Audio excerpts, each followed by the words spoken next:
ನನ್ನ ಮಗನೇ ಮದ್ವೆ ಆಗ್ತಾನೆ ಎಂದರು ನಿರುಪಮ ಗಂಭೀರವಾಗಿ. ನೀರು, ಏನ್ ಹೇಳ್ತಿದ್ಯಾ? ಅಬಿಗ್ ಈಗಾಗ್ಲೇ ಮದ್ವೆ ಆಗಿದೆ ಕಣೆ. ಗೊತ್ತೋ ಗೊತ್ತಿಲ್ಲದೆಯೋ ಶ್ರೀನಿಕಾ ಅವನ ಹೆಂಡತಿ ಎಂದರು ಅರ್ಪಿತಾ. ಸಂಜನಾ ಪ್ರಾಣತಿ ತಂಗಿ ಎನ್ನುವುದೇ ಅವ್ರಿಗೆ ಇಷ್ಟವಾಗಿರ್ಲಿಲ್ಲ. ಇದಕ್ಕೆ ನಾನ್ ಒಪ್ಪಲ್ಲ. ಈಗಾಗ್ಲೇ ಇವನಿಗೆ ಮದುವೆ ಮುಗಿದಿದೆ. ನನ್ ತಂಗಿ ಏನು ಗತಿಗೆಟ್ಟವಳಲ್ಲ ಎರಡನೇ ಮದುವೆ ಆಗೋಕೆ ಎಂದಳು ಪ್ರಣತಿ ಅಬಿಗೆ ಮದುವೆ ಮಾಡಿಬಿಟ್ಟರೆ ಎಂದುಕೊಂಡು. ನಾನು ಹೇಳಿದ್ದು ನನ್ನ ಮಗ ಇಶಾನ್ ಮದ್ವೆ ಆಗ್ತಾನೆ ಅಂತ. ವರ್ಮಾ ಮನೆ ಯಾವತ್ತೂ ಯಾರಿಗೂ ಮೋಸ ದ್ರೋಹ ಮಾಡಿಲ್ಲ. ಮದುವೆ ಮನೆಯಲ್ಲಿ ಏನೇ ನಡೆದಿರಲಿ, ಈಗ ನಮ್ಮ ಮನೆ ಮರ್ಯಾದೆ ಮುಖ್ಯ. ಯಾರ್ಯಾರೋ ನಮ್ಮ ಮನೆತನದ ಬಗ್ಗೆ ಮಾತಾಡೋದು ಬೇಡ ಎಂದರು ನಿರುಪಮ ಗಡುಸಾಗಿ ಪ್ರಣತಿ ಕಡೆ ನೋಡಿ. ನೀರು, ಈ ನಿರ್ಧಾರ ಬೇಡ ಕಣೆ. ಅವನ ಮನಸ್ಸಿಗೆ ನೋವು ಮಾಡ್ಬೇಡ. ಬೇಕಾದ್ರೆ ಈ ಹುಡುಗಿಗೆ ಬೇರೆ ಹುಡುಗನ ನೋಡಿ ನಾವೇ ಮದುವೆ ಮಾಡೋಣ. ಇಶಾನ್ ಬೇಡ ಕಣೆ ಎಂದರು ಅರ್ಪಿತಾ. ಪ್ರಣತಿ ತಂಗಿ ವರ್ಮಾ ಮನೆ ಸೊಸೆ ಆಗೋದು ಬೇಡ ಎಂದು. ಹೌದಮ್ಮ, ತಪ್ಪು ನನ್ನಿಂದ ಆಗಿದ್ದು. ನೀನು ಇಶುಗೆ ಶಿಕ್ಷೆ ಕೊಡ್ಬೇಡ. ದೊಡ್ಡಮ್ಮ ಹೇಳ್ದಾಗೆ ಬೇರೆ ಮದುವೆ ಮಾಡಿ, ಇಲ್ಲ ದುಡ್ಡು ಕೊಟ್ಬಿಡಿ. ಅವ್ರಿಗೆ ಬೇಕಾದವರನ್ನು ಮದ್ವೆ ಆಗ್ಲಿ ಎಂದನು ಅಭಿ. ಇಶಾನ್ ಜೀವನ ಹಾಳಾಗುವುದೆಂದು. ಏನ್ರಿ ನೀವು ಮಾತಾಡ್ತಿರೋದು? ಮದುವೆ ಮನೆವರೆಗೂ ಒಂದು ನಾಟಕ ಆಡಿ ಈಗ ಬೇರೆ ನಾಟಕ ಆಡ್ತಿದ್ದೀರಾ? ಈಗ ನೀವು ಮದುವೆ ಆಗಿರುವ ಶ್ರೀನಿಕಾ ನಿಮ್ಮ ತಮ್ಮನ ನಾದಿನಿ ತಾನೆ? ಹೇಗೋ ದುಡ್ಡು ಇರೋರು ಅಂತ ಯಾಕೆ ಅವಳೆ ಬೇಕಂತ ಸಮಯ ಸಾಧಿಸಿ ಮದ್ವೆ ಆಗಿರ್ಬಾರ್ದು? ಅದಕ್ಕೆ ನನ್ನ ತಂಗಿ ಹೊಣೆ ಅಲ್ಲ. ನನ್ನ ತಂಗಿ ನಿಮ್ಮನೆ ಸೊಸೆ ಆಗ್ಲೇಬೇಕು. ಇಲ್ಲ ಪೊಲೀಸ್ ಸ್ಟೇಷನ್ಗೆ ಹೋಗ್ತೀನಿ ಎಂದು ಧಮ್ಕಿ ಹಾಕಿದಳು ಪ್ರಣತಿ ತಂಗಿ ಮದುವೆ ಎಲ್ಲಿ ನಿಲ್ಲುವುದೋ ಎಂದುಕೊಂಡು. ಮುಚ್ಚೆ ಬಾಯಿ. ಸುಮ್ನೆ ಇದ್ದೀನಿ ಅಂತ ನಾಳೆಗೆ ಹುದ್ದೆ ಮಾಡ್ತಿದ್ಯಾ? ನೀನು ಯಾವಳು ನಮ್ಗೆ ಅಪ್ಪಣೆ ಕೊಡೋಕೆ? ನೀನು ಬೇರೆಯವರ ಮದುವೆಯಲ್ಲಿ ಬಂದು ಉಳಿ ಹಿಂಡಿದ್ದೆ. ಈಗ ನಿನ್ನ ತಂಗಿ ಮದುವೆನೆ ಬಿಟ್ಟು ಹೋಗಿ ಈಗ ಬಂದಿದ್ದಾಳೆ. ಇವತ್ತು ಸುಮ್ನೆ ಇದ್ದೆ ಅಂದ್ರೆ ಯಾವಾಗ್ಲೂ ಸುಮ್ನೆ ಇರೋಲ್ಲ. ಮೊದಲು ಹಿರಿಯರು ಕಿರಿಯರು ಅನ್ನೋ ಗೌರವ ಕೊಡೋದು ಕಲಿ. ಇನ್ನೊಬ್ರ ಮದ್ವೆ ಮನೆಗೆ ಬಂದು ನಾಟಕ ಆಡುವ ನೀನು ಮೊದಲು ಸರಿಯಾದ ಸಂಸ್ಕಾರ ಕಲಿ ಎಂದರು ಅರ್ಪಿತಾ ಸಿಟ್ಟಿನಿಂದ. ನೋಡಿ ಶೋಭಾ, ಶ್ರೇಣಿಕಾ ಈ ಮದುವೆ ಆಗಿದ್ದಾಳೆ ಅಂದ್ರೆ ಏನೋ ಬಲವಾದ ಕಾರಣ ಇದ್ದೇ ಇರುತ್ತೆ. ಹಾಗಂತ ನಿಮ್ಮ ಮಗಳಿಗೆ ಮೋಸ ಮಾಡೋಲ್ಲ. ಇಶಾನ್ ಜೊತೆ ನಿಮ್ಮ ಮಗಳ ಮದುವೆ ನಡೆದೇ ನಡೆಯುತ್ತೆ. ಆದ್ರೆ ಸಂಜನಾನು ನಿಮ್ಮ ಹಿರಿ ಮಗಳ ತರ ಸಂಸ್ಕಾರ ಮರೆತು ಬೇರೆ ಆಟ ತೋರಿಸಿದ್ರೆ ನಡೆಯುವುದೇ ಬೇರೆ. ನೆನಪಿರ್ಲಿ. ಸರಿಯಾಗಿ ತಿಳಿಸಿ ಕರೆದುಕೊಂಡು ಬನ್ನಿ ಎಂದ ನಿರುಪಮ. ವೇದ ಶ್ರೇಣಿಕನ ರೂಮಿಗೆ ಕರೆದುಕೊಂಡು ಹೋಗಿ, ನಾನು ಕರಿತೀನಿ ಆಗ ಕರೆದುಕೊಂಡು ಬಾ. ಹಾಗೆ ಅಭಿ ನೀನು ರೂಮಿಗೆ ಹೋಗು. ಎಲ್ಲ ಸರಿ ಹೋಗುತ್ತೆ. ಏನು ಯೋಚನೆ ಮಾಡ್ಬೇಡ ಎಂದ ಅರ್ಪಿತಾ ಜೊತೆ ಹೊರ ನಡೆದರು ನಿರುಪಮ. ಅಭಿ ಒಮ್ಮೆ ಶ್ರೀ ಕಡೆ ನೋಡಿದ. ನಿರ್ಭಾವುಕಳಾಗಿ ವೇದಾಳ ಜೊತೆ ಹೋಗುತ್ತಿದ್ದವಳು. ಅವಳ ಮುಖದಲ್ಲಿ ಯಾವ ಭಾವನೆಯೂ ಇರಲಿಲ್ಲ. ತಾನು ನೂತನ್ ಕರಣ್ ಜೊತೆ ಹೊರ ನಡೆದ. ರೂಮಿನಿಂದ ಹೊರಬಂದ ನಿರುಪಮ ಹೊರಗಡೆ ಇದ್ದ ತನ್ನ ಅತ್ತೆ ಮಾವ ಮತ್ತು ಉಳಿದ ಮನೆಯವರಿಗೆ ನಡೆದಿದ್ದ ಪ್ರತಿಯೊಂದು ತಿಳಿಸಿದವರು. ಗುರುಗಳು ಹೇಳಿದ ಮಾತನ್ನು ತಿಳಿಸಿ ತನ್ನ ನಿರ್ಧಾರವನ್ನು ಹೇಳಿದರು. ಮನೆಯವರಿಗೆ ಅಭಿ ಮದುವೆ ಬಗ್ಗೆ ಬೇಸರ ಮೂಡಿದ್ರು. ಗುರುಗಳ ಮಾತಿನ ಮೇಲೆ ನಂಬಿಕೆ ಇದ್ದುದರಿಂದ ಎಲ್ಲ ದೈವಿಚ್ಛೆ ಎಂದು ನಂಬಿದ್ದರು. ಯಾರು ಬೇಡ ಎನ್ನಲಿಲ್ಲ. ಇಶು, ನಿನ್ನ ಕೇಳದೆ ನಿರ್ಧಾರ ಮಾಡ್ತಿದ್ದೀನಿ. ನನ್ನ ಮಾತು ನಡೆಸಿಕೊಡ್ತೀಯ ಮಗನೇ? ಸಂಜನನ ಮದುವೆ ಆಗ್ತೀಯಾ ಎಂದರು ನಿರುಪಮ ಇಶಾನ್ ಬಳಿ ಬಂದು ಕಣ್ಣು ತುಂಬಿಕೊಂಡು. ಮಾಮ್, ನೀವೀಗೆಲ್ಲ ಕೇಳ್ಬೇಡಿ, ಆರ್ಡರ್ ಮಾಡಿ. ನಾನು ಮದುವೆ ಆಗ್ತೀನಿ, ಅಳ್ಬೇಡಿ ಎಂದು ತಾಯಿಯ ಬಿಗಿದಪ್ಪಿದ ಇಶಾನ್. ಸಾತು ಪುರೋಹಿತರಿಗೆ ತಯಾರಿ ಮಾಡೋಕ್ಕೆ ಹೇಳು. ನಾನು ಗುರುಗಳತ್ತ ಕೇಳಿದ್ದೀನಿ. ಇನ್ನು ಅರ್ಧ ಗಂಟೆಯಲ್ಲಿ ಮದುವೆ ನಡಿಬೇಕು. ಏನಾದ್ರೂ ಸಾಮಗ್ರಿ ಬೇಕಾ ಕೇಳು ಎಂದರು ಸಾತ್ವಿಕ್ ತಲೆ ಆಡಿಸಿ ನಡೆದ. ವರುಣ್, ನೀನೋಗಿ ತಾಳಿ ಬೊಟ್ಟು ಕಾಲುಂಗುರ ತಕೊಂಡ್ ಬಾ. ಸನ್ನಿಧಿ, ನೀನ್ ಅವನ್ ಜೊತೆ ಹೋಗು. ಬೇಗ ಬನ್ನಿ ಎಂದವರು. ಆಕಾಶ್, ಸುಹಾನ್, ಇಶುನ ರೆಡಿ ಮಾಡಿ. ಬಟ್ಟೆಯಲ್ಲಿ ಬ್ಯಾಗಲ್ಲಿದೆ. ನಾನು ಹೇಳಿ ಕಳಿಸಿನಾಗ ಕರೆದುಕೊಂಡು ಬನ್ನಿ ಎಂದರು. ಮನೆಯವರೆಲ್ಲ ನಿರುಪಮನನ್ನೇ ನೋಡುತ್ತಿದ್ದರು. ಅಂಜನಾ, ಇಂಚರ, ನೀವು ಶಾಸ್ತ್ರಕ್ಕೆ ಎಲ್ಲ ತಯಾರಿ ಮಾಡಿ. ಮೊದಲು ಅಭಿಯದ್ದು ಶಾಸ್ತ್ರ ಮುಗಿಲಿ, ಆಮೇಲೆ ಇಶಾನ್ ಮದುವೆ ಮಾಡೋಣ. ಸಂಜೆ ಒಟ್ಟಿಗೆ ರಿಸೆಪ್ಷನ್ ಮಾಡೋಣ ಎಂದವರು. ರವೀಂದ್ರ ಸುಮಿತ್ರರ ಮುಂದೆ ನಿಂತು, ಅತ್ತೆ ಮಾವ, ನಾನ್ ಮಾಡ್ತಿರೋದು ಸರಿ ಇದೆ ಅಲ್ವಾ? ನನ್ನ ಮಕ್ಕಳು ಯಾವತ್ತೂ ನಮ್ಮನೆ ಮರ್ಯಾದೆ ಹೋಗೋ ತರ ಕೆಲಸ ಮಾಡೋಲ್ಲ ಅನ್ನೋದು ನಿಮ್ಗೂ ಗೊತ್ತು. ಏನೋ ತಿಳಿದೆ ಅನಾಹುತ ನಡೆದಿದೆ, ದಯವಿಟ್ಟು ಕ್ಷಮಿಸ್ಬಿಡಿ ಎಂದರು ಕೈ ಮುಗಿದು. ನೀರು, ಯಾಕೆ ಹಾಗೆ ಮಾತಾಡ್ತಿದ್ಯಾ? ನಾವು ಬೈಬಹುದು, ಮನಸ್ತಾಪ ಇರ್ಬಹುದು, ಆದ್ರೆ ನೀನ್ ನನ್ ಸೊಸೆ. ಈ ಮನೆ ಮೇಲೆ ನಿನಗೂ ಎಲ್ಲ ಅಧಿಕಾರ ಇದೆ.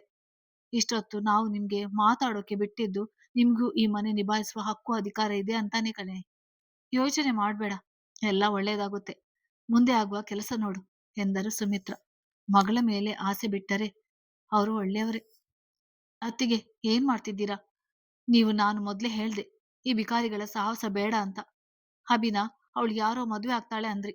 ಈಗ ಇವಳು ಯಾವಳೋ ಮದ್ವೆ ಆದ್ಲು. ಮತ್ತೆ ಇಶುಗೂ ಆ ಬಿಕಾರಿಗಳನ್ನೇ ಮದ್ವೆ ಮಾಡ್ತಿದ್ದೀರಾ? ಆಗಲೇ ನನ್ ಮಾತು ಕೇಳಿ ಜೀವಿತ ಬಿಂದುನ ಮದ್ವೆ ಮಾಡಿದ್ರೆ ಈ ತೊಂದರೆ ಇರ್ತಿತ್ತ? ಕೊಂಕಾಡಿದರು ಬಾನು. ತವರು ಮನೆ ಒಡೆತನ ಬೇರೆಯವರ ಪಾಲಾದರೆ ಎಂದು. ಬಾಯಿ ಮುಚ್ಚು ಬಾನು. ಅಭಿ ಇಶು ಆಗಲೇ ಹೇಳಿದ್ರು ತಾನೆ, ನಿಮ್ ಮಕ್ಕಳ ಮದ್ವೆ ಆಗೋಲ್ಲ ಅಂತ.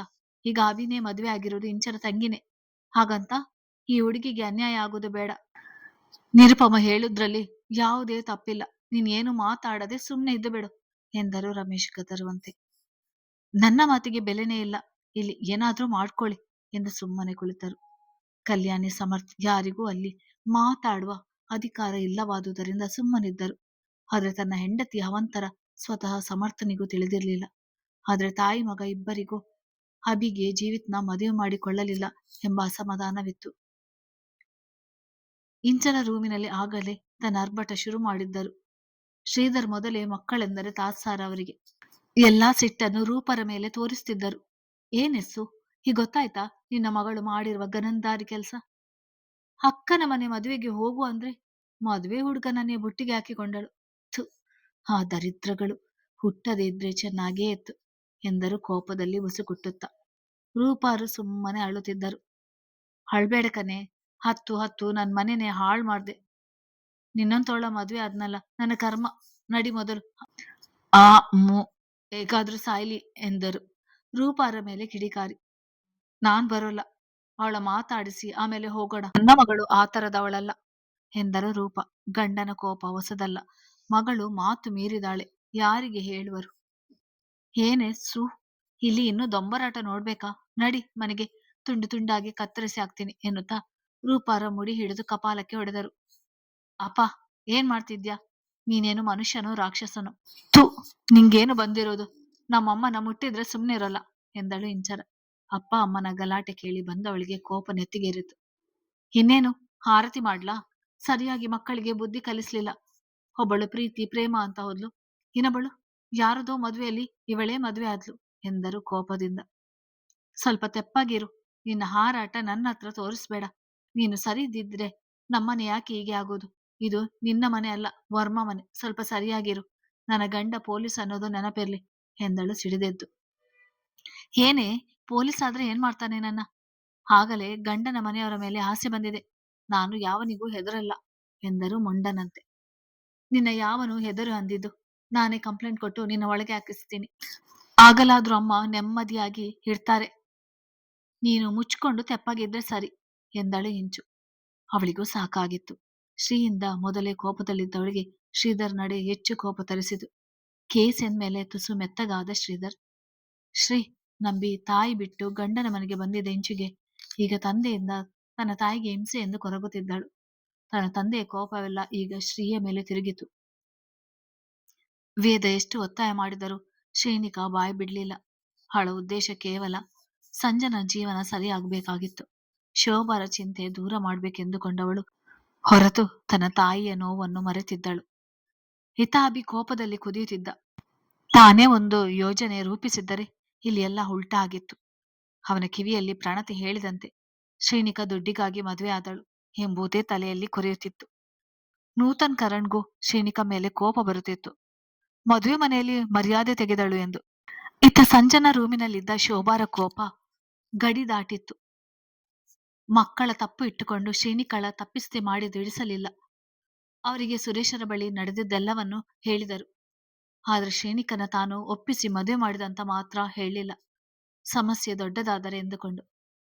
ಛೀ, ನೀವಿಬ್ಬರು ನನ್ನ ಮಕ್ಕಳಾಗಿ ಇಟ್ಟಲೇಬಾರದಿತ್ತು. ನೀನು ಇವಳ ಹುಡುಕಕ್ಕೆ ಹೋಗಿದ್ದು ಎಲ್ಲಿ ಹವಿತು ಕೂತಿದ್ಲು? ಇವಳು ಪಾಪ ಎಲ್ಲರ ಮರ್ಯಾದೆ ಉಳಿಸೋಕೆ ಅಂತ ಮದುವೆ ಆಗಿರೋ ಹುಡುಗಿ ಮೇಲೆ ಅಪಾದನೆ ಮಾಡ್ತೀರಾ? ನಿಮ್ಮ ಎತ್ತ ತಪ್ಪಿಗೆ ಇನ್ನು ಏನೇನು ಅನುಭವಿಸ್ಬೇಕು ನಾವು ಎಂದು ಜೋರಾಗಿ ಅತ್ತರು ಶೋಭಾ. ಬಿಡು ಶೋಭಾ, ಒಬ್ಬಳು ಮರ್ಯಾದೆ ತೆಗೆದಳು. ಇವಳಾದ್ರೂ ಸರಿದಾರಿಗೆ ಬರ್ತಾಳಂದ್ರೆ ಇವಳು ಅದೇ ಮಾಡಿದ್ಲು. ನಾವ್ ಏನ್ ಕರ್ಮ ಮಾಡಿದ್ವು? ಆ ಮಗು ಶ್ರೇಣಿಕಾ ಬಂದು ಮದುವೆ ಆಗದಿದ್ರೆ ಏನು ಅನಾಹುತ ಆಗಿತ್ತೋ? ಆ ಹುಡುಗಿ ಎಲ್ಲರ ಮರ್ಯಾದೆ ಉಳಿಸಿತು ಎಂದರು ಸುರೇಶ್ ಕಣ್ಣೊರೆಸಿಕೊಂಡು. ನಿನ್ನ ಹೆತ್ತ ತಪ್ಪಿಗೆ ಈ ಮದುವೆ ಮುಗಿಸ್ತಿದ್ದೀನಿ. ಇನ್ಮೇಲೆ ನೀವಿಬ್ಬರು ನಿಮ್ಮ ಕಷ್ಟ ಸುಖ ಹೇಳೋಕೆ ನನ್ ಮನ್ಗೆ ಬರಬಾರ್ದು.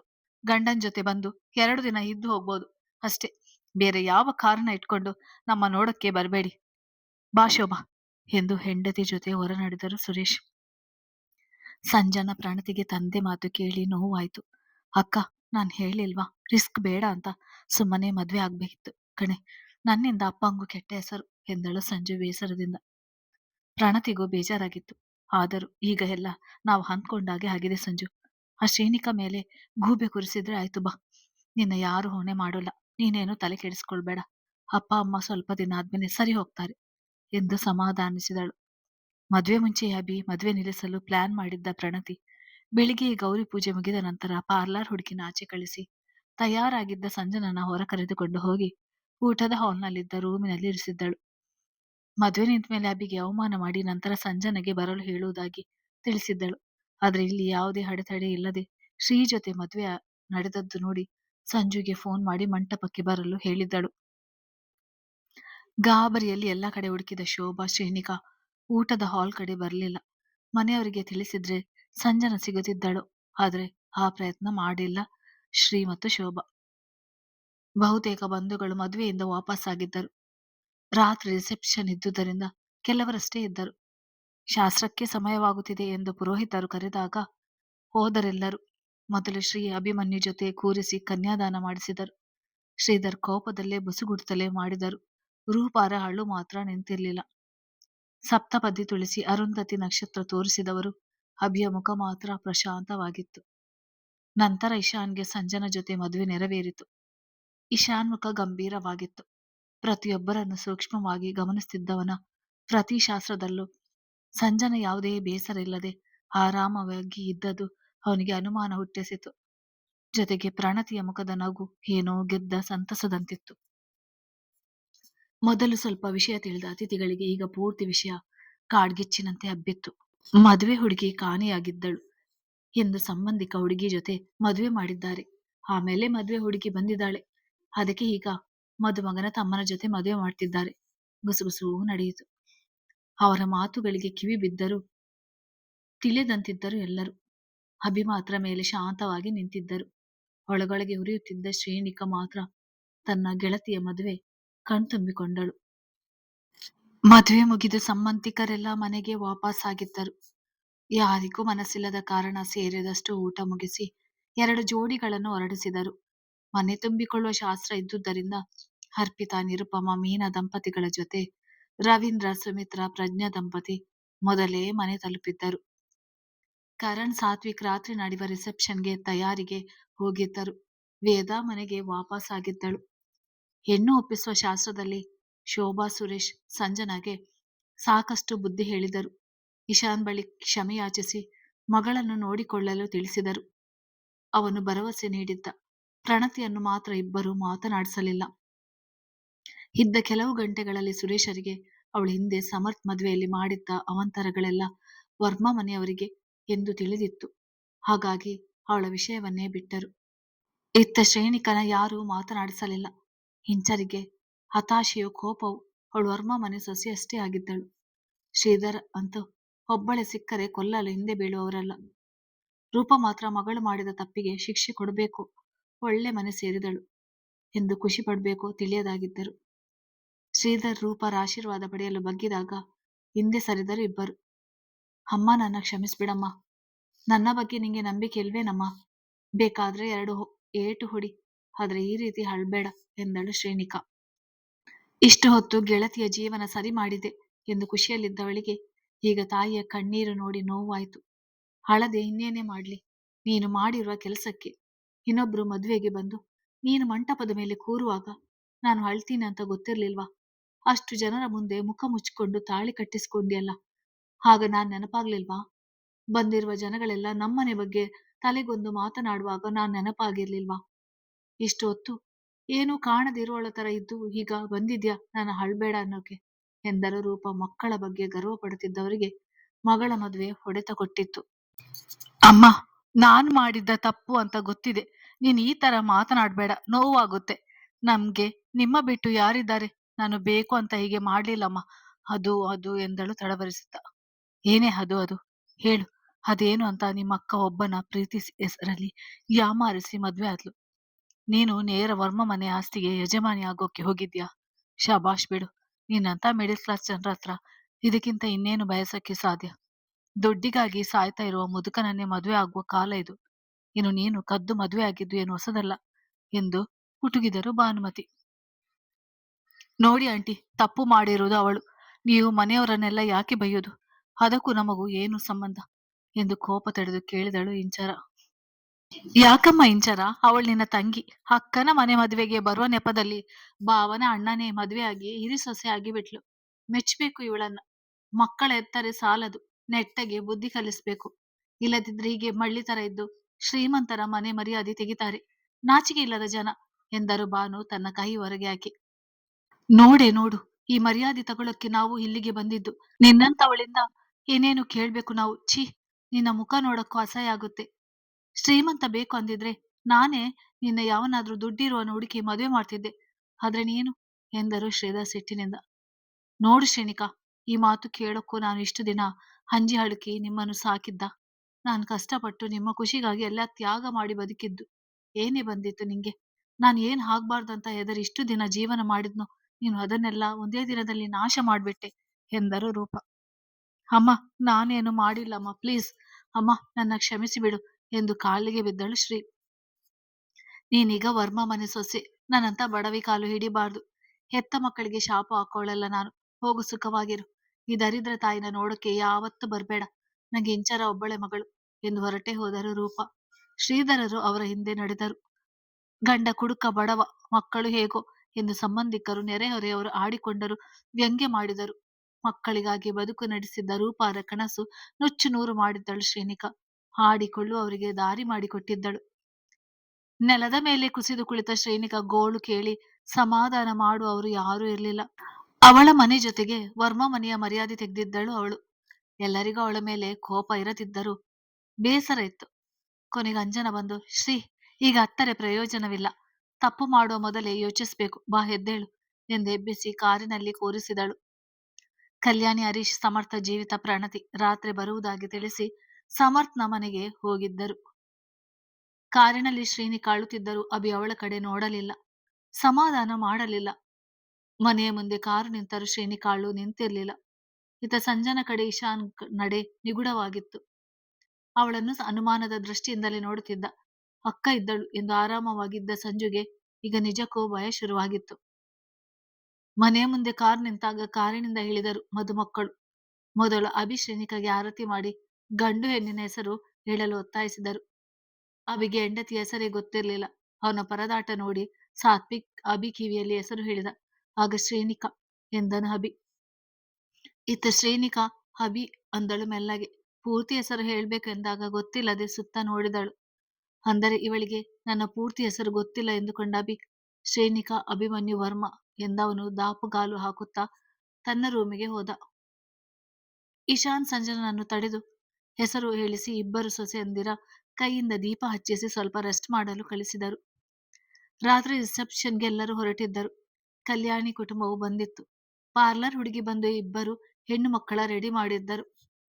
ತಯಾರಾಗುತ್ತಿದ್ದ ಸೊಸೆಯರ ಬಳಿ ಬಂದು ನಿರುಪಮ, ಸಂಜನಾ, ನಾನು ನಿಂಗೆ ಮದುವೆಗೆ ಅಂತ ಹಾಕಿಕೊಳ್ಳಲು ಒಂದು ಹಾರ ಕೊಟ್ಟಿದ್ದೆ, ಅದನ್ನು ಕೊಡು ಎಂದರು. ಅದು ಅಕ್ಕನ ಹತ್ರ ಇದೆ ಅತ್ತೆ. ಯಾಕೆ ಎಂದಳು ಸಂಜನಾ. ನೀನೇ ಇಟ್ಕೋ ಎಂದು ಕೊಟ್ಟು ಕೇಳುತ್ತಿದ್ದಾರೆ ಎಂದುಕೊಂಡು. ಅದು ನಂಗೆ ನಮ್ಮ ಅತ್ತೆ ಕೊಟ್ಟಿದ್ದು. ಅದು ನನ್ನ ಹಿರಿ ಸೊಸೆಗೆ ಸೇರ್ಬೇಕು. ಕೊಡು, ಈಗ ಅದು ಶ್ರೀಗೆ ಹಾಕ್ಬೇಕು, ಸಮಯ ಆಗ್ತಿದೆ ಎಂದರು ನಿರುಪಮ. ಪರವಾಗಿಲ್ಲ ಅತ್ತೆ, ಅದು ಅವಳಿಗೆ ಇರ್ಲಿ, ನಂಗೆ ಬೇಡ. ಯಾರ ಹತ್ರ ಇದ್ರೇನು ಎಂದಳು ಶ್ರೀ. ಸಂಜನಾ ಮುಖ ಸಪ್ಪಗಾಗಿದ್ದು ನೋಡಿ, ಇಲ್ಲಿ ಅತ್ತೆ ನಾನೋ ನೀನೋ, ಹೇಳಿದಷ್ಟು ಮಾಡು. ಶ್ರೀನಿಕಾ, ಇಲ್ಲಿ ನೀವಿಬ್ಬರು ಸೊಸೆಯರು, ನಿಮ್ಮಿಬ್ಬರಿಗೂ ನಿಮ್ಮದೇ ಆದ ಸ್ಥಾನ ಇರುತ್ತೆ. ಆ ಒಡವೆ ವಂಶ ಪಾರಂಪರ್ಯವಾಗಿ ಬಂದಿದ್ದು. ಅದು ಹಿರಿ ಸೊಸೆಗೆ ಸೇರೋದು. ಸಂಜನೆಗೆ ಬೇಕಾದ್ರೆ ನಾನು ಬೇರೆ ಕೊಡ್ತೀನಿ. ಇಲ್ಲಿ ನಿಮ್ಮ ಹುಡುಗಾಟ ಬೇಡ ಎಂದರು ಕದರುವಂತೆ. ಸಂಜನಾ, ಅದು ಸಾಮಾನ್ಯ ಒಡವೆ ಅಲ್ಲ. ನಿಮ್ಮ ಅಕ್ಕನಿಗೆ ಕೊಡೋಕೆ. ಮೊದಲು ತಗೊಂಡು ಬರೋಕೆ ಹೇಳು. ಈ ಮನೆಗೆ ಒಂದು ಘನತೆ, ಗೌರವ ಇದೆ. ಅಂಜನಾ, ಇಂಚರ ಅದನ್ನು ಕಾಪಾಡ್ತಾರೆ. ನೀವಿಬ್ಬರು ಏನ್ ಮಾಡ್ತೀರಾ? ನೋಡಿ ಬರುವಾಗ ಆ ಹಾರ ಶ್ರೀ ಕತ್ತಲ್ಲಿ ಇರ್ಬೇಕು ಎಂದು ಆಜ್ಞೆ ಹೊರಡಿಸಿ ಹೊರ ನಡೆದರು. ನಿರುಪಮ ತಾಳ್ಮೆ ಇದ್ದ ಮಾತ್ರಕ್ಕೆ ಸೊಸೆಯರನ್ನು ಒಪ್ಪಿಕೊಳ್ಳುವವರಲ್ಲ. ತಪ್ಪು ಮಾಡಿದ್ದಾರೆ ಎಂದು ತಿಳಿದಿದೆ, ಹಾಗಂತ ಕಿರುಚಾಡಿ ತೋರಿಸುವುದಿಲ್ಲ. ಜೊತೆಗೆ ಬೇಜವಾಬ್ದಾರಿ ಅವರಿಗೆ ಇಡಿಸದು.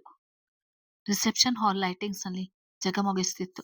ಮೊದಲು ಒಂದು ಜೋಡಿಗೆ ಎಂದು ತಯಾರಾಗಿತ್ತು, ಈಗ 2 ಜೋಡಿಗಾಗಿ ಹೆಚ್ಚೇ ಸುಂದರವಾಗಿ ತಯಾರಾಗಿತ್ತು. ಸಂಜನ ತಂದೆ ತಾಯಿ ಬಂದಿದ್ದರು, ಆದ್ರೆ ಶ್ರೀ ಅಪ್ಪ ಅಮ್ಮ ಬಂದಿರ್ಲಿಲ್ಲ. ಸನ್ನಿಧಿ ಪ್ರತ್ಯೇಕವಾಗಿ ತಾನೇ ಎಲ್ಲರಿಗೂ ಥೀಮ್ ಮಾಡಿದಳು. ಅಂಜನ ಇಂದ ಹಿಡಿದು ಸನ್ನಿಧಿವರೆಗೂ ಎಲ್ಲರೂ ಗೌನ್ ಧರಿಸಿದ್ದರು ಮತ್ತು ಗಂಡಸರೆಲ್ಲ ಕಪ್ಪು ಸೂಟ್ ಧರಿಸಿದ್ದರು. ರಾಜಕೀಯ ವ್ಯಕ್ತಿಗಳು, ಉದ್ಯಮಿಗಳು, ವರ್ಮಾ ಕಂಪನಿಯ ಪ್ರತಿಯೊಬ್ಬರು ಹಾಜರಿದ್ದರು. ಎಲ್ಲರಿಗೂ ಅಭಿ ಮದುವೆಯಲ್ಲಿ ನಡೆದ ಘಟನೆ ತಿಳಿದಿತ್ತು. ಅಲ್ಲೆಲ್ಲ ಗುಸುಗುಸು ಎಂದು ಮಾತನಾಡಿಕೊಳ್ಳುತ್ತಿದ್ದರು. ಅಭಿಯ ಜೊತೆ ಕೈ ಹಿಡಿದು ಸ್ಟೇಜ್ ಏರಿದಳು ಶ್ರೀನಿಕಾ. ದಂತದ ಗೊಂಬೆಯಾಗಿ ಹೊಳೆಯುತ್ತಿದ್ದಳು. ಇಂಚರ ಶ್ರೀಧರ್ನ ಅಂದ ಪಡೆದರೆ ಶ್ರೀನಿಕಾ ತಾಯಿಯ ಅಂದವನ್ನು ಹೊಂದಿದ್ದಳು. ಇಬ್ಬರು ಸುಂದರಿಯರೇ. ಇತ್ತ ಇಶಾನ್ಗೆ ಪೀಕಲಾಟ ಶುರುವಾಗಿತ್ತು. ರಿಸೆಪ್ಷನ್ಗೆ ಬಂದ ಸ್ನೇಹಿತರೆಲ್ಲ ಅವನನ್ನು ರೇಗಿಸ್ತಿದ್ದರು. ಕೆಲವರಂತೂ ಅತ್ತಿಗೆ ಆಗುವ ಅವಳ ಮದ್ವೆ ಆಗಿದ್ಯಾ, ಏನು ಆಫರ್ ಎನ್ನುತ್ತಿದ್ದರು. ಇಶುಗಂತೂ ರೋಸಿ ಹೋಗಿತ್ತು. ಸಂಜನಾ ಮಾತ್ರ ತನ್ನ ಪ್ರೀತಿ ಸಿಕ್ಕ ಖುಷಿಯಲ್ಲಿ ತೇಳುತ್ತಿದ್ದಳು. ಸಂಜನಾ ಖುಷಿ ನೋಡಿ ಇಶಾನ್ಗೆ ಖೇದವೆನಿಸಿತು. ಪ್ರಣತಿ ಜೊತೆ ಸೇರಿ ನಗುತ್ತಾ ಹಾಯಾಗಿ ಮಾತನಾಡುತ್ತಿದ್ದವಳಿಗೆ ಮದುವೆಯಲ್ಲಿ ನಡೆದ ಘಟನೆ ಬಗ್ಗೆ ಚಿಂತೆ ಇದ್ದಂತಿರಲಿಲ್ಲ. ಶ್ರೀನಿಕಾಗೆ ಜೊತೆಯಂತೂ ಯಾರೂ ಇರಲಿಲ್ಲ. ಕರಣ್ ಮಾತ್ರ ಬಂದಿದ್ದನು. ವೇದ ಬಂದಿರಲಿಲ್ಲ. ತವರು ಮನೆ ಕಡೆಯಿಂದ ಅಂತಾನೂ ಒಬ್ಬರಿಲ್ಲ. ಹೇಗೆ ಇರಲು ಸಾಧ್ಯ? ಯಾರಿಗೂ ಮದುವೆ ಬಗ್ಗೆ ಗೊತ್ತಿದ್ದರೆ ತಾನೆ. ಇಂಚರ ತನ್ನ ತಾಯಿಗೆ ಪದೇ ಪದೇ ಫೋನ್ ಮಾಡಿ ಮಾತನಾಡುತ್ತಿದ್ದಳು. ಇಲ್ಲಿ ತಂದೆ ಒಡೆದು ಬಡಿದು ಹಿಂಸೆ ಮಾಡಿ ಬಿಟ್ಟರೆ ಎಂದು ಎದುರಿದ್ದಳು. ಕುಟುಂಬ ಸಮೇತ ಫ್ಯಾಮಿಲಿ ಫೋಟೋ ಮುಗಿಸಿ ಎಲ್ಲರೂ ಊಟಕ್ಕೆ ತೆರಳಿದ್ದರು. ಇತ್ತ ವರುಣ್ ಹಿಂದೆ ಅಲಿಯುತ್ತಿದ್ದಳು ಸನ್ನಿಧಿ. ಮದುಮಕ್ಕಳ ಜೊತೆ ಅವರಿಬ್ಬರ ಜೊತೆಯಾಗಿರುವ ಫೋಟೋ ಬೇಕೆಂದು. ಆದ್ರೆ ವರುಣ್ಗೆ ತಾಯಿ ನೋಡಿ ರಂಪ ಮಾಡಿದ್ರೆ ಎಂದು ಭಯ ತಪ್ಪಿಸಿಕೊಂಡು ಓಡಾಡುತ್ತಿದ್ದ. ವರುಣ್, ನಿಮ್ಮ ಹತ್ರ ಸ್ವಲ್ಪ ಪರ್ಸನಲ್ ಆಗಿ ಮಾತಾಡ್ಬೇಕು. ಬಂದರೆ ಸರಿ, ಇಲ್ಲ ನಾನ್ ಸುಮ್ನಿರಲ್ಲ ಎಂದು ವಾರ್ನ್ ಮಾಡುತ್ತಿದ್ದಳು ಸನ್ನಿಧಿ. ಸನ್ನಿ, ಅಮ್ಮ ಇದ್ದಾರೆ ಕಣೆ, ಫೋಟೋ ಆಮೇಲೆ ತಗೊಳ್ಳೋಣ, ಫಂಕ್ಷನ್ ಮುಗಿಲಿ. ಈಗ ನಾವಿಬ್ಬರು ಒಟ್ಟಿಗೆ ವಿಶ್ ಮಾಡೋಕೆ ಹೋದ್ರೆ ಅಮ್ಮನಿಗೆ ಗೊತ್ತಾಗ್ತದೆ. ಪ್ಲೀಸ್ ಕಣೆ, ಗೋಗರಿಯುತ್ತಿದ್ದ ವರುಣ್. ನೋ ವರು, ಈ ಮದುವೆ ಬಿಟ್ರೆ ನಮ್ಮಿಬ್ಬರದೇ ಇರೋದು. ನೀನೀಗ ಬರ್ಲೇಬೇಕು. ಮುಂದೆ ಇದೆಲ್ಲ ಬೆಸ್ಟ್ ಮೆಮೊರೀಸ್ ಗೊತ್ತಾ. ಬಾ, ಈಗ ಏನಾಗೋಲ್ಲ ಎಂದು ಕೈ ಹಿಡಿದು ಎಳೆಯುತ್ತಿದ್ದಳು. ವರುಣ್ ಅವಳ ಕೈ ಬಿಡಿಸಿಕೊಂಡು ಆಕಾಶ್ ಸುಹಾನ್ ದಂಪತಿಗಳಿದ್ದ ಕಡೆ ಬಂದು ಕುಳಿತ. ಯಾಕೋ ಹೀಗೆ ಎದುಸಿರು ಬಿಡ್ತೀಯಾ? ಯಾರಾದ್ರೂ ಕಳ್ಳನ ಹುಡುಕ್ತಿದ್ಯಾ ಎಂದು ಕಿಚಾಯಿಸಿದ ಸುಹಾಸ್. ಕಳ್ಳ ಅಲ್ಲ ಬ್ರೋ, ಕಳ್ಳಿ. ನಿಮ್ ನಾದಿನಿ ನನ್ನ ಓಡಿಸ್ಕೊಂಡು ಬರ್ತಿದ್ದಾಳೆ, ನೀವೇ ಹೆಲ್ಪ್ ಮಾಡಿ ಎಂದು ಕೈ ಮುಗಿದನು. ಅಲ್ಲಿಗೆ ಸನ್ನಿಧಿಯು ವರುಣ್ನ ಗುರಾಯಿಸ್ತಾ ಬಂದು ಕುಳಿತಳು. ಸನ್ನಿ ಯಾಕೆ ವರುಣ್ನ ಗೋಳಾಡಿಸುವುದು? ಪಾಪ, ಅವನೊಬ್ಬ ಪೊಲೀಸ್. ನೀನ್ ನೋಡಿದ್ರೆ ಒಳ್ಳೆ ಕಳ್ಳನ ಹುಡುಕೋ ತರ ಹುಡುಕ್ತಿದ್ಯಾ, ಏನ್ ಕತೆ ಎಂದಳು ಅಂಜನ. ಇಬ್ಬರೆಲ್ಲವೂ ತಿಳಿದಿತ್ತ ಅವಳಿಗೆ. ನೋಡಿ ಅಕ್ಕ, ನೀವಾದ್ರೂ ಹೇಳಿ, ಅಭಿ ಇಶಾನ್ ಜೊತೆ ನಾವಿಬ್ಬರೇ ಹೋಗಿ ವಿಶ್ ಮಾಡಿ ಫೋಟೋ ತೆಗಿಬೇಕು ಅಂತಿದ್ದಾಳೆ. ಇಲ್ಲಿ ಅಮ್ಮ, ದೊಡ್ಡಮ್ಮ, ಅತ್ತೆಯರು ಎಲ್ಲ ಇದ್ದಾರೆ. ಅಂದ್ರು ಕೇಳ್ತಿಲ್ಲ. ನಾನ್ ಏನ್ ಮಾಡ್ಲಿ ಅಂದನು ಸೋತವನಂತೆ. ನಾನು ಏನು ಇಬ್ಬರು ಡ್ಯಾನ್ಸ್ ಮಾಡೋಣ ಬಾ ಅನ್ಲಿಲ್ಲ, ಒಂದು ಫೋಟೋ ಕೇಳಿದೆ ಅಷ್ಟೇ. ಮೊನ್ನೆಯಿಂದ ನನ್ ಜೊತೆ ಒಂದು ಸೆಲ್ಫಿನೂ ತಗೋತಿಲ್ಲ. ಫೋಟೋ ತೆಗಿಯೋಕೆ ಹೋದ್ರೆ ದೂರ ನಿಂತ್ಕೊಳ್ತಾನೆ, ಬೇಜಾರಾಗಲ್ವಾ ಎಂದಳು ಸನ್ನಿಧಿ ಸಪ್ಪೆಯಾಗಿ. ಅಮ್ಮನಿಗೆ ಈಗಾಗಲೇ ನಮ್ಮಿಬ್ಬರ ಜೊತೆ ಇರುವ ಫೋಟೋನು ಸಿಕ್ಕಿದೆ ಬಾವ, ಅದಕ್ಕೆ ಯಾವ ಫೋಟೋನು ಬೇಡ ಅಂತ ದೂರ ನಿಂತ್ಕೊಂಡು ತಗೊಳ್ಳೋಣ. ಅಟ್ಲೀಸ್ಟ್ ಕೇಳಿದಾಗ ಫ್ರೆಂಡ್ಸ್ ಅನ್ಬಹುದು ಅಂತ ಅಂದೆ, ತಪ್ಪ ಎಂದನು ವರುಣ್ ಅಸಹಾಯಕತೆಯಿಂದ. ಅವನು ಹೇಳುದು ಸರಿ ಇದೆ ಸನ್ನಿ, ನೀನೇನು ಇವಾಗ ಲವ್ ಮಾಡ್ತಿದ್ಯಾ? ಚಿಕ್ಕ ಹುಡುಗಿಯಿಂದ ತಾನೆ. ಅತ್ತೆ ಬಗ್ಗೆ ನಿಂಗೆ ಗೊತ್ತಲ್ವಾ? ಈಗ ನೀವಿಬ್ರು ತುಂಬಾ ಕ್ಲೋಸ್ ಆಗಿ ತಿರುಗಾಡಿದ್ರೆ ಅವರಿಗೆ ಅಂತಲ್ಲ, ಅಮ್ಮ ಚಿಕ್ಕಮ್ಮನಿಗೂ ಅನುಮಾನ ಬರುತ್ತೆ ಎಂದಳು ಪ್ರಜ್ಞಾ ಸಂತೈಸುವಂತೆ. ಬೇಕಾದ್ರೆ ಅಕ್ಕ ಬಾವ ಬ್ರೋ ಜೊತೆ ಹೋಗಿ ಒಟ್ಟಿಗೆ ಎಷ್ಟು ಬೇಕಾದ್ರೂ ಫೋಟೋ ತಗೊಳ್ಳೋಣ ಕಣೆ, ಇಬ್ಬರೇ ಬೇಡ ಎಂದನು ವರುಣ್. ಸನ್ನದಿ ಮುಖ ಸಪ್ಪಗಾಗಿತ್ತು ನೋಡಿ. ಬೇಡ ಸರ್, ನಿಮ್ಮ ಕರುಣೆ ನನ್ಗೆ ಬೆಟರ್. ನಿಮ್ಮ ಮದುವೆಯ ಬಗ್ಗೆ ನೀವ್ ಈಗಲೇ ತೀರ್ಮಾನ ಮಾಡೋದು ಒಳ್ಳೇದು. ಯಾಕೆಂದ್ರೆ ಒಂದು ಫೋಟೋಗೆ ಹಿಂಜರಿಯುವ ನೀವು ನನ್ನ ಮದುವೆ ಆಗ್ತೀರಾ ಅನ್ನುವ ನಂಬಿಕೆ ಇಲ್ಲ ನಂಗೆ. ಈಗ ಸುಮ್ಮನಿದ್ದು ನಾಳೆ ಸಮರ್ಥ್ ಭಾವನ ತರ ಮಾಡೋಲ್ಲ ಅಂತ ಏನ್ ಗ್ಯಾರಂಟಿ ಎಂದು ಎದ್ದು ಹೋದಳು ಸನ್ನಿಧಿ. ಪ್ರಜ್ಞಾ ಅಂಜನ ಎಷ್ಟು ಕೂಗಿದಳು ತಿರುಗದೆ ಹೋದಳು. ಇತ್ತ ವರುಣ್ ಮುಖ ಕಳೆಗುಂದಿತು. ಅವಳು ಕೇಳುವುದು ಸರಿ ಇದೆ ವರುಣ್, ನಿಮ್ಮಮ್ಮ ಅವರನ್ನು ಈಗಾಗ್ಲೇ ಬಿಕಾರಿ ಅಂತ ಹಂಗಿಸ್ತಾರೆ, ಇನ್ನು ಮದ್ವೆಗೆ ಹೋಗ್ತಾರಾ? ನೀನು ಮೊದಲು ಮುಂದುವರಿಬೇಕು ಎಂದನು ಸುಹಾಸ್ ವರುಣ್ ಕೈ ಹಿಡಿದು. ಹೌದು ವರುಣ್, ನಿನ್ನ ನಿರ್ಧಾರ ದೃಢವಾಗಿದ್ರೆ ಸರಿ. ಇಲ್ಲ ಸನ್ನಿನ ಬಿಟ್ಟು ಅತ್ತೆ ಹೇಳಿದವರನ್ನು ಮದ್ವೆ ಆಗು, ತೊಂದರೆ ಇಲ್ಲ. ಆದ್ರೆ ಸನ್ನಿನ ನಂಬಿಸಿ ಕೊನೆಗೆ ಕೈ ಬಿಡುವ ಆಗಿದ್ರೆ ಅವಳಿಂದ ದೂರನೇ ಇರು. ಅವಳಿಗೆ ಒಳ್ಳೆ ಹುಡುಗನ ಹುಡುಕಿ ಮದ್ವೆ ಮಾಡ್ತೀವಿ ಎಂದ ಆಕಾಶ್. ಸನ್ನಿಧಿ ನೋವು ಪಡುವುದು ಬೇಕಾಗಿರ್ಲಿಲ್ಲ ಅವನಿಗೆ. ವರುಣ್ ವೇದನೆಯಿಂದ ಆಕಾಶ್ ಕಡೆ ನೋಡಿ, ಅಂದ್ರೆ ನಾನು ಒಳ್ಳೆಯವನಲ್ಲ ಅಂತನಾ? ಸರಿ, ಅವಳಿಗೆ ಬೇರೆ ನಿಮ್ಮ ಅಂತಸ್ತಿಗೆ ತಕ್ಕ ಹುಡುಗನನ್ನ ಹುಡುಕಿ, ನಾನ್ ತೊಂದರೆ ಕೊಡಲ್ಲ. ಈ ಮದ್ವೆ ಮುಗಿಸಿ ನಮ್ಮನೆಗೆ ಹೊರಡ್ತೀನಿ ಎಂದು ತನ್ನ ತಾಯಿ ಬಳಿಗೆ ಹೋದ. ಆಕಾಶ್‌ಗೆ ಹಾಗೆ ಮಾತನಾಡಬಾರ್ದಿತ್ತು ಅನಿಸಿದರೂ ವಾಸ್ತವ ಹಾಗೆ ಇತ್ತು. ಪ್ರಜ್ಞಾ, ಅಂಜನನು ಏನೂ ಹೇಳಿಲ್ಲ. ಭಾನು ಬಗ್ಗೆ ತಿಳಿದಿತ್ತವರಿಗೆ. ಈಗ ವರುಣೇ ಮುಂದೆ ಬರ್ಬೇಕಿತ್ತು. ರಿಸೆಪ್ಷನ್ ಮುಗಿಸಿ ಎಲ್ಲರೂ ಮನೆಗೆ ವಾಪಸ್ಸಾಗಿದ್ರು.